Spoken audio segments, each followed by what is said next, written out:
سلام دوستوں، ایک دن کی تاخیر کے لیے بہت زیادہ معذرت۔ طبیعت خراب تھی، گلا خراب، نزلہ زکام، اس کی وجہ سے تاخیر ہو گئی اور سوال بھی شاید میں پوری طرح جواب نہ دے پاؤں، تو اگر کوئی بات نہ رہ جائے تو ضرور پوچھیے گا۔ میں سوال دوبارہ لگا دیتا ہوں، آپ دیکھ لیجئے کہ یہ آج کے سوال ہیں۔ ان میں سے جو قرآن والا سوال تھا وہ میں نے پچھلی ویڈیو میں تفصیل سے بتا دیا تھا، اس پہ بھی کوئی سوال ہو تو آپ اسی ویڈیو کے کامنٹ سیکشن میں یا پھر الگ سے ای میل کر کے پوچھ سکتے ہیں۔ تو آئیے شروع کرتے ہیں۔ تو پہلا سوال یہ تھا کہ یہ بتائیے کہ پہلا سیل کہاں سے آیا، یا دوسرے الفاظ میں زندگی کیسے شروع ہوئی۔ اس کا سیدھا سا جواب یہ ہے کہ ہم نہیں جانتے۔ سائنس، ہمارا آج کا علم یہ نہیں جانتا کہ زندگی شروع کیسے ہوئی۔ بہت ساری باتیں ہیں، بہت ساری ہیپوتھیسز ہیں، جیسے 2005 میں ایک شہاب ثاقب میں امینو ایسڈز ملے تھے۔ تو امینو ایسڈز جو ہوتے ہیں وہ بلڈنگ بلاکس ہوتے ہیں پروٹینز کے، پروٹین بلڈنگ بلاک ہوتا ہے ڈی این اے کا، اور ڈی این اے زندگی کے لیے ناگزیر ہے۔ ایم آر این اے، ڈی این اے، یہ سب پروٹین سے ہی بنتے ہیں۔ تو امینو ایسڈ جو تھے وہ کہیں باہر خلا سے زمین پر آئے تھے۔ کیا اس طرح زندگی شروع ہوئی؟ معلوم نہیں، صرف اندازہ ہے۔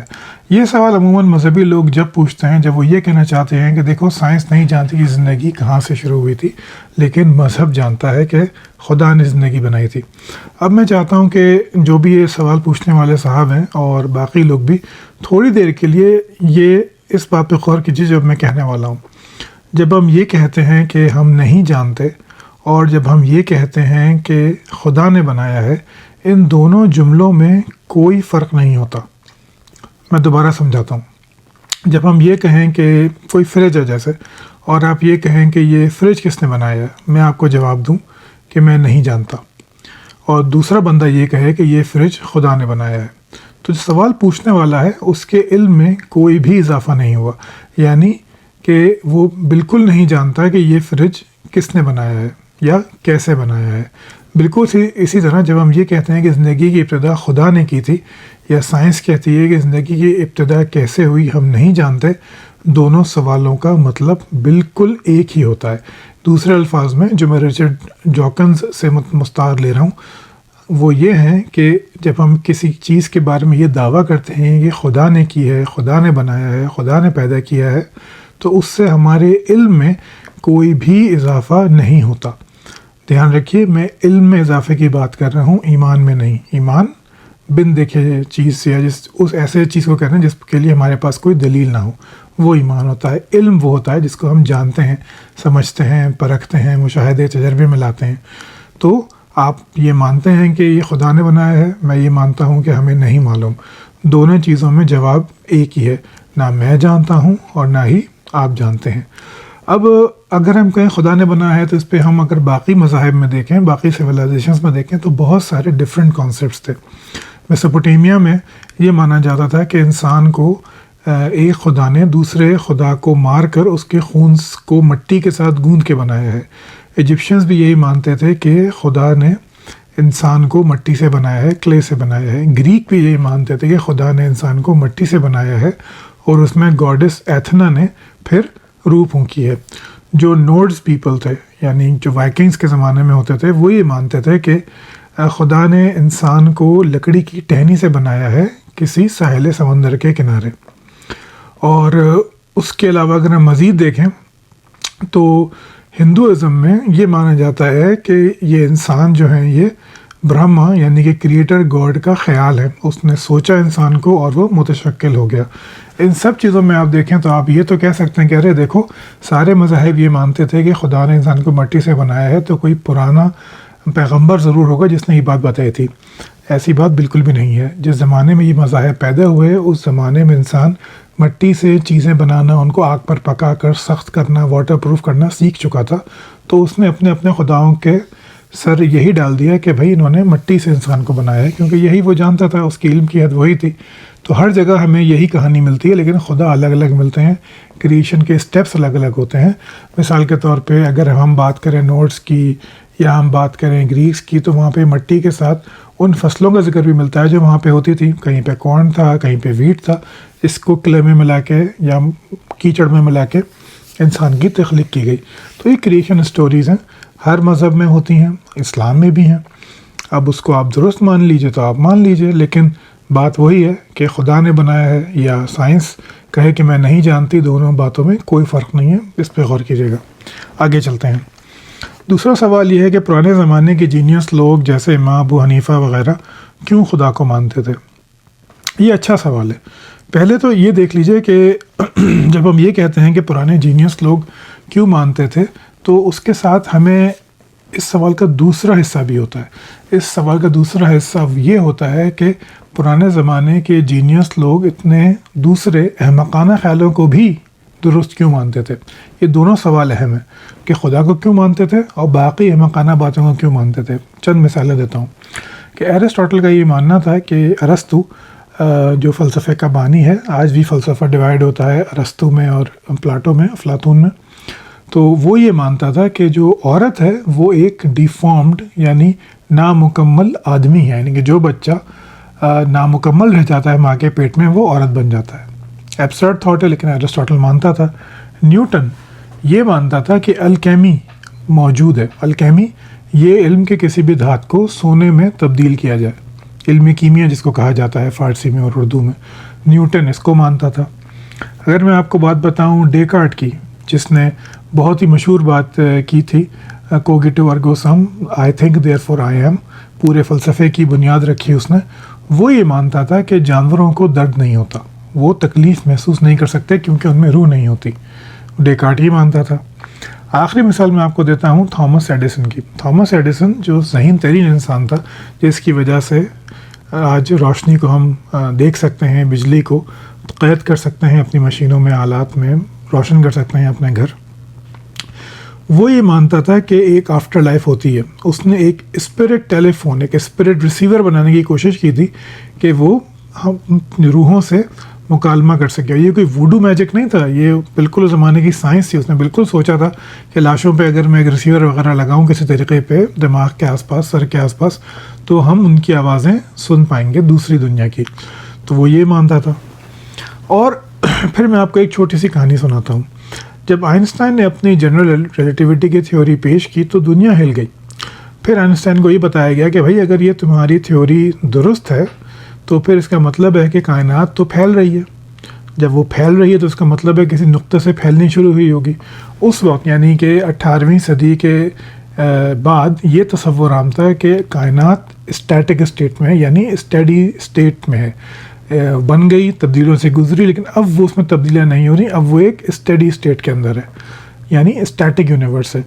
جب آئنسٹائن کو یہ پتہ چلا کہ اس کی تھیوری سے یہ فائدہ بھی نکل رہا ہے، تو اس نے اپنی تھیوری میں ایک کازمولوجیکل کانسٹنٹ کا اضافہ کر دیا کہ اس سے جب آپ میتھمیٹیکلی اس کی تھیوری کو پروف کریں تو پھر کائنات اسٹیٹک نکلتی ہے، اس میں وہ یہ سقم یا یہ برائی ختم ہو جاتی ہے کہ کائنات پھیلتی ہے۔ کتنی زبردست بات ہے کہ آئنسٹائن نے خود سے وہ اپنی ایکویشن چینج کر دی۔ پھر 1920 آتا ہے، ایڈون ہبل اپنی تجربے سے ثابت کر دیتا ہے کہ کائنات تو پھیل رہی ہے، ریڈ شفٹ آف گیلیکسیز کہتے ہیں اسے، تو اس سے کائنات پھیل رہی ہے۔ تو آئنسٹائن نے پھر وہ کازمولوجیکل کانسٹنٹ ہٹا دیا اور کہا کہ this was a great blunder, یہ ایک بہت عظیم غلطی تھی جو مجھ سے ہوئی۔ دوسری بات یہ کہ جب ہم نے ڈارک انرجی، ڈارک میٹر کو ڈسکور کیا تو وہ کازمولوجیکل کانسٹنٹ آج اب یوز ہوتا ہے، لیکن اس وقت بہرحال آئنسٹائن بھی یہ مانتا تھا کہ اس سے بہت بڑی غلطی ہو گئی اور اس کا دھیان نہیں گیا اس طرف کہ کائنات تو پھیل ہی نہیں سکتی، کائنات تو اسٹیٹک ہے۔ کہنے کا مطلب یہ ہے، میں نے آپ کو اتنی ساری مثالیں دیں کہ کوئی انسان کتنا بھی ذہین ہو وہ اپنے زمانے کے علم سے آگے نہیں دیکھ سکتا، وہ ہر حال میں محدود ہوتا ہے اپنے زمانے کے علم تک، وہیں تک اس کی پہنچ ہوتی ہے، وہیں تک اس کی ذہنی جلا ہوتی ہے، وہیں تک اس کی عقل یا اس کا ریزن یا اس کی منطق یا اس کا شعور کام کرتا ہے۔ تو اسی لیے ہمارے بہت سارے جینیس، چاہے وہ مسلمان ہوں غیر مسلم ہوں، وہ بہت سارے ایسے عقائد بھی رکھتے تھے جو کہ بعد میں ایبسرڈ، غلط یا جھوٹ ثابت ہوئے۔ تو ہمارے جو اسلام کے جو بڑے بڑے اسکالر گزرے ہیں وہ بے حد ذہین لوگ تھے، لیکن بہرحال وہ اپنے زمانے میں قید تھے، اپنے کلچر میں قید تھے، اور وہ مذہبی گھرانوں میں پیدا ہوئے تھے۔ اسلام اس وقت بہت زیادہ ٹاپ پر تھا، ملٹری وائز ہم لوگ ترقی یافتہ ترین لوگ تھے، ہمارا کلچر پوری دنیا اپنا رہی تھی۔ تو اس وقت انہوں نے یہ سوچنے کی زحمت ہی نہیں کی کہ کیا یہ وہی محمد مصطفیٰ صلی اللہ علیہ وسلم کی شخصیت، وہ کہانیاں، امام حسین کی کہانی، صحابہ کی کہانی، ابراہیم علیہ السلام کہ جو ہے بچوں کو بنی اسرائیل و بنی اسماعیل میں ڈیوائڈ کرنے کی کہانی، کیا یہ سرب غلط بھی ہو سکتا ہے؟ انہوں نے یہ سوچا ہی نہیں اور وہ اس کو درست مانتے رہے. تو یہ کوئی دلیل نہیں ہو سکتی کہ اگر پرانے زمانے کے ذہین لوگ خدا کو مانتے تھے تو ہمیں بھی آج ماننا چاہیے. آخر میں آپ کو ایک اور چھوٹی سی کہانی سناؤں کہ جس ڈاکٹر نے یہ ڈسکور کیا تھا کہ جرمز، بیکٹیریا، جراثیم موجود ہوتے ہیں، اس کو پاگل قرار دے کر پاگل خانے میں بند کر دیا تھا، وہیں پہ اس کی موت ہوئی تھی. وہ یہ کہتے تھے جب اس نے یہ تھیوری پیش کی کہ تم یہ کہہ رہے ہو کہ ڈیمنز ہیں، ڈیمنز جیسی چیزیں ہیں جو ہمیں نظر نہیں آتی لیکن ہمیں بیمار کر دیتی ہیں، تو ان میں اور بھوت پریت میں کیا فرق ہے؟ یہ تو بالکل بھوت پریت کی کہانی ہے. تو ایسا ہمیشہ ہوتا رہا ہے کہ جو بھی انسان اپنے زمانے سے آگے سوچتا ہے وہ اپنے زمانے میں پاگل قرار پاتا ہے. تو اپنے زمانے کے ساتھ چلنا انسان کی مجبوری ہی ہوتی ہے کیونکہ اس کا علم وہیں تک ہوتا ہے. تو پرانے لوگ خدا کو ضرور مانیں. آپ بہرحال اس کو اپنی موجودہ جس زمانے میں آپ پیدا ہوئے ہیں اس علم کی بنیاد پہ یا تو مانیے یا انکار کیجیے، وہ آپ کی مرضی ہے. اب آگے چلتے ہیں. روح اور شعور کا اسلامی اور سائنٹیفک نظریہ کیا ہے؟ دیکھیے، روح کا نظریہ جو ہے اسلام، جوڈائزم، کرسچینٹی، اس میں ایک ہی ہے. روح جو ہے وہ خدا کی طرف سے ہے اور نان مٹیریل ہے، اممٹیریل ہے، غیر مادی ہے. اس کائنات سے باہر کی چیز ہے جو انسان کو ودیعت کی گئی اور صرف انسان کو ودیعت کی گئی. اس کی وجہ سے ہی انسان بنا. ابھی غیر مرئی چیز یا یوں کہ غیر مرئی تو نہیں، اممٹیریل چیز جو ہے، غیر مادی چیز، مادے کے اندر جا کے اس کو کنٹرول کیسے کرتی ہے یہ ہم نہیں جانتے. اس پہ بہت سارے تجربات ہوئے، بے شمار تجربات ہوئے، لیکن سول یا روح ثابت نہیں کی جا سکی. شعور البتہ ایک ٹیڑھی کھیر ہے، اس کے بارے میں بھی ہم نہیں جانتے. شعور کے بارے میں بھی یہ کہہ سکتے ہیں کہ بہت ساری تھیوریز ہیں. مثال کے طور پہ ایک تھیوری ہے جس کو بایولوجیکل تھیوری کہا جاتا ہے. مطلب یہ کہ شعور انسان کی حیات کے لیے ضروری تھا، اس کے سروائیول کے لیے ضروری تھا، تو وہ ایوالو ہو گیا. ایک یہ کہا جاتا ہے کہ یہ ایک انفارمیشن تھیوری اس کو کہتے ہیں کہ انفارمیشن ہے جو کائنات میں موجود ہے اور برین اس کو ریسیو کر رہا ہے. ایک انٹیگریٹڈ تھیوری آف کانشیسنس کہلاتی ہے. مطلب کہ دماغ جو ہے وہ ایک انٹیگریٹڈ سسٹم ہے. مطلب یہ کہ اس کا کوئی بھی حصہ دوسرے حصے سے جدا یا انڈیپینڈنٹ کام نہیں کرتا اور اس سے پھر کانشیسنس پیدا ہوتی ہے. ایک تھیوری یہ ہے جس کا نام میں نے لکھا ہے یہاں پہ، اس کو کہتے ہیں گلوبل ورک اسپیس تھیوری. اس کا مطلب یہ ہوتا ہے کہ انکانشیسلی برین بہت سارے کام کرتا ہے، لیکن جو کام زیادہ ضروری ہوتے ہیں وہ سامنے یعنی اسٹیج کے اوپر کانشیسنس میں وہ آ جاتے ہیں. آخر میں ایک تھیوری ہے پین سائیکزم کی تھیوری. یہ تھیوری یہ کہتی ہے کہ کانشیسنس اس کائنات کا ایک حصہ ہے، جیسے ماس، انرجی، چارج یہ کائنات کا حصہ ہے، فزیکل پراپرٹیز ہے کائنات کی، ویسے ہی کانشیسنس بھی ہے. لیکن اس کانشیسنس کو ٹیپ کرنے کا، سمجھنے کا آلہ یعنی یہ دماغ صرف انسانوں کے پاس ہے. اب یہ بہت ساری تھیوریز ہیں، اس کے بارے میں حتمی بات ہم نہیں کہہ سکتے. شعور بہرحال جو ابھی اگر میں نیورو سائنس اور سائیکالوجی کو ملا کے بتاؤں تو اس کا مطلب یہ ہے کہ شعور از پروڈکٹ آف برین، یعنی دماغ ہی شعور پیدا کرتا ہے. کس طرح کرتا ہے، کہاں کرتا ہے، کون کون سے حصے کام کرتے ہیں، یہاں تک ہم مکمل طور پہ نہیں پہنچے. بہت ریسرچ ہو چکی ہے، بہت سارے حصوں کے کام دماغ کے وہ سامنے آ چکے ہیں، بہت سارے کیسز آ چکے ہیں کہ دماغ کا مخصوص حصہ ختم ہو گیا تو پھر فلاں چیز ختم ہو گئی. جیسے ایک بڑا مشہور کیس ہے کہ ایک لڑکا تھا، اس کو آبسیسو کمپلسو ڈس آرڈر تھا، یعنی کہ وہ روک نہیں پاتا تھا اپنے آپ کو کوئی کام کرنے سے، کوئی مخصوص کام سے ہاتھ دھونا ایسی کوئی چیز تھی. تو وہ کیا کرتا ہے، اس کی ایک دن اس کی ماں سے برا بھلا کہتی تو وہ پسٹل لے کے اپنے سر کے بائیں طرف رکھتا ہے اور گولی چلا دیتا ہے. اب وہ ہلکی بور کا پستول تھا تو اس نے اس کے دماغ کا جو سامنے کا حصہ تھا، پیشانی کے بالکل پیچھے والا، اس کو کاٹ دیا. تو ٹھیک ہو گیا تھوڑی دیر سے بعد، لیکن اس کا پھر یہ آبسیسو کمپلسو ڈس آرڈر بالکل ختم ہو گیا. یعنی بالکل وہ نارمل انسان ہو گیا، اپنی امپلسز کو کنٹرول کرنے کے قابل ہو گیا. جب اس کے اسکین ہوئے تو پتہ چلا کہ اس بلٹ نے اس کے دماغ کا وہ سامنے کا حصہ بڑی صفائی سے کاٹ دیا، تو وہ پھر اس کی کیور ہو گیا. ایسے ہی ہم بہت ساری چیزوں کا جب علاج کرتے ہیں، دوائیاں وغیرہ دے کر جو دماغ پہ اثر انداز ہوتی ہیں، تو اس سے شعور بھی متاثر ہوتا ہے. تو یہ دلیل فی الحال بہت اسٹرانگ ہے کہ شعور اور کچھ نہیں، دماغ کی پیداوار ہے. لیکن اس کا حتمی پروف جس کا انکار ممکن نہ ہو یہ فی الحال ہمارے پاس موجود نہیں ہے۔ آگے چلتے ہیں۔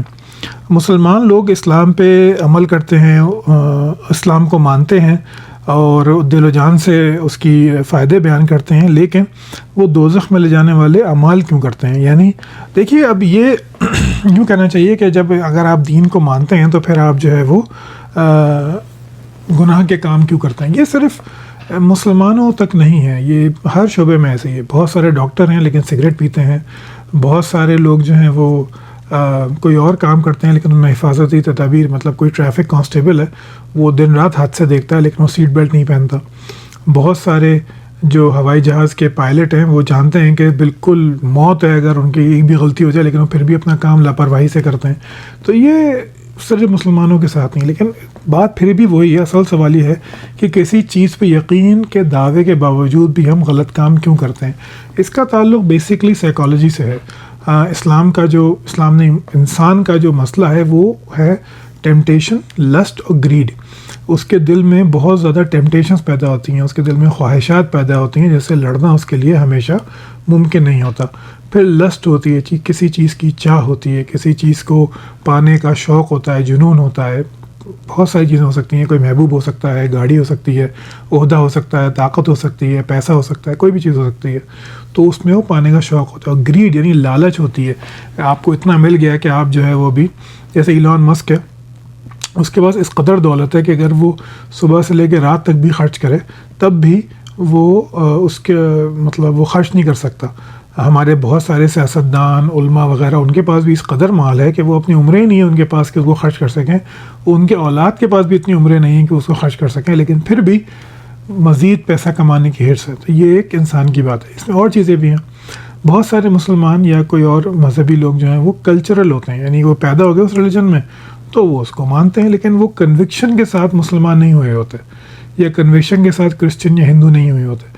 اس کی وجہ سے جب وہ معافی چاہتا ہوں، اس کی وجہ سے جب ان کے اندر وہ کنوکشن نہیں ہوتی تو پھر وہ عقیدہ بس ایک لپ سروس، زبانی سروس بن جاتا ہے، اس پہ عمل نہیں ہوتا۔ اس کا تعلق کسی مذہب سے نہیں، میں خواہ میں اسلام کی برائی نہیں کرنا چاہتا، لیکن اس کا تعلق ہر شعبے سے۔ جیسے بتایا کہ ڈاکٹر بھی سگریٹ پیتے ہیں بہت زیادہ، تو ایک عام سی بات ہے کہ خود ہی وہ منع بھی کرتے ہیں، جانتے بھی ہیں، لیکن پھر بھی وہ ایک کام کر رہے ہیں۔ کنوکشن نہیں ہوتی، وہ صرف ایک ہے کہ اچھا بھائی ہاں ٹھیک ہے، یہ حل چل سو چل ہے، لیکن وہ اس پہ کام نہیں کرتے۔ اس کی کچھ اور وجوہات بھی ہوتی ہیں، اور اس کی ایک بہت بڑی وجہ ہوتی ہے سلیکٹیو مورالٹی، یعنی کہ اسلام ہو یا کوئی اور چیز، ہم لوگ مسلمان خاص طور پہ چلیں بات کر لیتے ہیں کہ ہم لوگ سلیکٹیو مورالٹی لے لیتے ہیں۔ ہم جمعہ کبھی مس نہیں کریں گے لیکن جھوٹ بولیں گے، ہم نماز 5 وقت کی پڑھیں گے مگر رشوت لیں گے۔ مجھے یاد ہے میرے ابو جب ریٹائر ہوئے تھے تو ان کے ساتھ میں ان کی پینشن کے کام کے لیے گیا، تو وہ صاحب جو کلرک تھے وہ اتنا بڑا ان کے سجدے کا نشان یہاں پہ، انہوں نے کہا ڈاکٹر پروفیسر صاحب آپ بیٹھیے، میں جو ہوں پہلے نماز پڑھ کے آؤں۔ میں بڑا امپریس ہوا ان بندے سے بھائی کہ نماز پڑھے، اذکار پڑھے وغیرہ وغیرہ، پھر آ کے ابو سے رشوت کی باتیں کرنے لگے۔ ایسے ہی جب میں جاب کرتا تھا، ہاؤس جاب کر رہا تھا سول ہاسپٹل میں کراچی میں، تو ایک صاحب تھے، وہ جیسے ہی کام پہ آئیں گے سب سے پہلے وہ نماز پڑھیں گے، بے تسبیح پڑھیں گے، بے تلاوت کریں گے، لیکن ان سے بڑا ہڈ حرام اور کامچور میں نے نہیں دیکھا تھا اس وقت تک۔ اس کے بعد تو اور بھی دیکھے، لیکن وہ جتنے مذہبی تھے اتنے زیادہ کامچور بھی تھے۔ تو ہم سلیکٹیو مورالٹی لے لیتے ہیں کہ کوئی ایک کام جو آسان ہوتا ہے، دینی کام، اس پہ بہت زیادہ غور کرتے ہیں، کوشش کرتے ہیں، لیکن جو باقی کام ہوتے ہیں ان پہ توجہ نہیں دیتے۔ اور اس کی ایک وجہ ہوتی ہے، بہت بڑی وجہ ہوتی ہے، وہ ہے لیک آف ریلیجس نالج، یعنی ہمیں معلوم ہی نہیں ہوتا کہ دین میں ہے کیا۔ امام صاحب نے کہہ دیا ہے، گھر میں یہ بتا دیا، اس کو مان لیتے ہیں، تو ہمیں علم ہی نہیں ہوتا، تو پھر ہم عمل کیسے کریں گے؟ اور ایک آخری وجہ یہ ہوتی ہے کہ مذہب جو ہے نا، جو یوں کہہ لیجئے کہ مذہب جو ہمارے سامنے پیش کیا جاتا ہے وہ ہے بلیک اینڈ وائٹ۔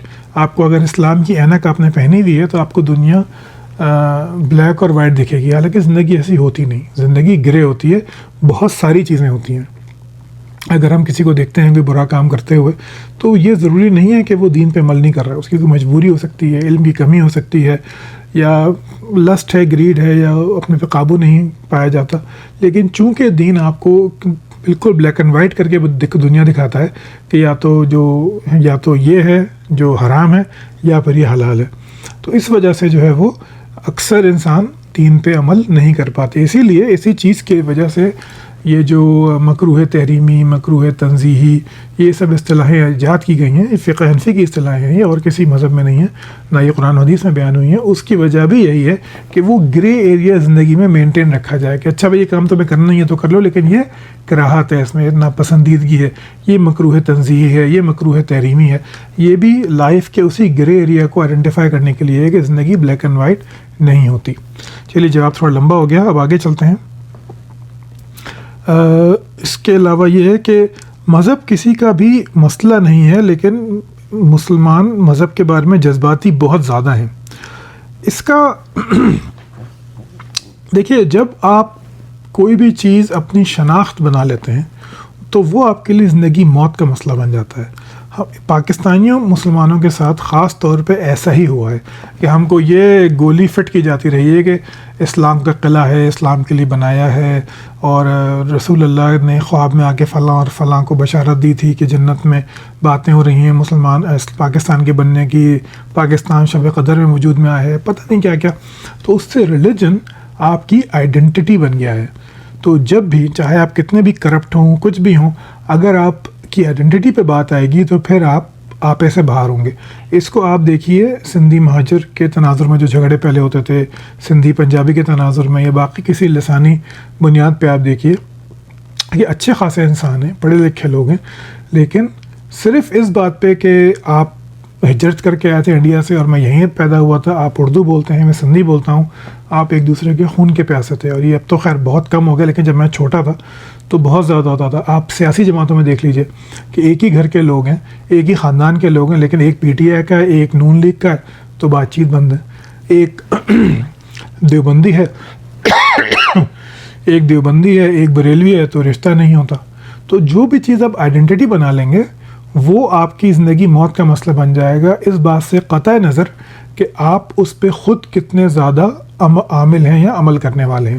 اس کی ایک اور مثال ہے آئرلینڈ، کہ وہاں پہ کیتھولک ریلیجن کو بالکل آئیڈینٹی بنا دیا ہے آئرش ہونے کے ساتھ، مطلب اگر آپ آئرش ہیں تو آپ کیتھولک ہیں۔ تو اس وجہ سے وہاں پہ بدترین فسادات ہوتے ہیں، آج بھی ہوتے ہیں، صرف اس بات کو لے کے کہ پروٹیسٹنٹ یہ کہتے ہیں، کیتھولکس یہ کہتے ہیں۔ عمل دونوں میں سے کوئی بھی نہیں کرتا، کوئی نہ کیتھولکزم پہ عمل کرتا ہے نہ پروٹیسٹنٹ پہ عمل کرتا ہے، لیکن اگر بات آ گئی تو فوراً جھگڑے شروع ہو جاتے ہیں، مارا پیٹی، گالم گلوچ، گولیاں چل جاتی ہیں۔ آج بھی ایسا ہوتا ہے۔ تو یہ بھی وہی بات ہے کہ یہ آپ کی شناخت یا آئیڈینٹی بن گئی ہے۔ ایک اور اس کی وجہ ہوتی ہے مورل سپیریورٹی اور گلٹ۔ آپ کو یہ گلٹ ہے، پاکستانی مسلمانوں میں تو بہت ہی زیادہ ہے، کہ آپ کا مذہب سب سے اونچا ہے، آپ کو تمام سوالوں کے جواب 1400 برس پہلے یہ اس قرآن مجید میں دے دیے گئے ہیں، آپ کے پاس تو ہر چیز کا نظام موجود ہے، آپ کے پاس تو اسلام مذہب نہیں، اسلام تو دین ہے۔ تو آپ اس کے ساتھ آپ پیدا ہوتے ہیں، اس فخر کے ساتھ، لیکن آپ اس پہ عمل نہیں کرتے۔ تو یہ آپ کے اندر ایک کانشیسلی سب کانشیسلی گلٹ پیدا کرتا ہے، اور جیسے ہی دین پہ کوئی بات ہوتی ہے جو آپ کے حساب سے صحیح نہیں ہے، ایک دم سے آپ کا وہ گلٹی کانشیس آپ کو مجبور کرتا ہے انتہائی اقدام، یا اقدام کہہ لیں، یا انتہائی جذباتی ریاکشن دینے کے لیے۔ کیوں؟ کیونکہ آپ چاہتے ہیں کہ میں دین پہ عمل تو نہیں کرتا، لیکن میں کم سے کم یہ ضرور کر کے دکھاؤں گا۔ اگر آپ تاریخ پڑھیں، بڑی دلچسپ تاریخ ہے یہ، جو توہین ختم نبوت کی جو تحریک چلی تھی، تحریک ختم نبوت، اس میں باقاعدہ لوگ جو تھے، اس وقت تو خیر شراب خانے کھلے ہوئے ہوتے تھے اسلام آباد، کراچی، لاہور میں، تو لوگ شراب خانے سے نکلتے تھے اور جا کے گولیوں کا سامنا کرتے تھے۔ یہ وہی گلٹ ہے کہ میں تو شرابی کبابی ہوں، لیکن میں ناموس رسالت پہ اپنی جان دے دوں گا۔ یہ شخص کبھی بھی، اگر آپ اس کو کہیں گے ناموس رسالت کے لیے تو 1 مہینے کی ہر فجر کی نماز جماعت سے پڑھ یا ہر عشاء کی نماز جماعت سے پڑھ، تو کبھی نہیں پڑھ پائے گا، لیکن وہ اس گلٹ کے اندر انتہائی اقدام ضرور کرے گا۔ ایسے ہی دوسرا فیکٹر ہوتا ہے مورل سپیریورٹی کا۔ یہ جو لوگ پاکستان سے باہر رہتے ہیں یا گئے ہیں، ان کو یہ ضرور ہوتا ہے کہ اکثر سنتے ہیں ارے یہ ہم نہیں کرتے، یہ تو گوروں کا کام ہے۔ تو آپ ایک تحقیر کے انداز میں کہہ رہے ہیں کہ بھائی ٹھیک ہے، یہ ہمارا جو اخلاقی معیار ہے وہ تو بہت اونچا ہے، یہ لوگ تو سور کھاتے ہیں، ہم تو نہیں کھاتے، یہ لوگ تو ٹیشو پیپر استعمال کرتے ہیں، ہم تو پانی سے دھوتے ہیں۔ تو اس طرح کی چیزیں جو ہوتی ہیں، یہ بھی آپ کے اندر ایک انتہائی ریاکشن پیدا کرتی ہیں۔ جب آپ یہ سمجھیں کہ ہاں میں برا ہوں، لیکن میرا جو قد ہے، جو میرے اخلاق ہے، وہ بہت اونچا ہے، میرا جو اخلاقی وجود ہے وہ ان سے بہت سپیریئر ہے، یہ ناپاک ملچ لوگ ہیں، ہم ان کے سامنے نہیں جھک سکتے، تو پھر وہ بہت زیادہ چیز آگے آتی ہے، وہ آپ کو ایک انتہائی اقدام، ایکسٹریم ریئیکشن پہ مجبور کرتی ہے۔ ایک سوال اور، لیکن میرے خیال سے ویڈیو بہت لمبی ہو گئی ہے، تو وہ پھر میں کسی اور ویڈیو میں اس پہ اپنے گزارشات پیش کروں گا۔ سننے کا بہت بہت شکریہ۔ کوئی مزید سوال ہو تو اس ای میل پہ بھیجیے گا، اگر یہ جوابات آپ کو پسند ہیں تو شیئر کیجیے گا، اور جانے سے پہلے نئے آنے والے سبسکرائبر ساتھیوں کا بہت بہت شکریہ، انہوں نے مجھے اس قابل سمجھا، اور میری پوری کوشش ہے کہ میں اچھا کنٹینٹ آپ کے لیے بناتا رہوں۔ خیال رکھیے، پھر ملتے ہیں کچھ دنوں میں۔ اللہ حافظ۔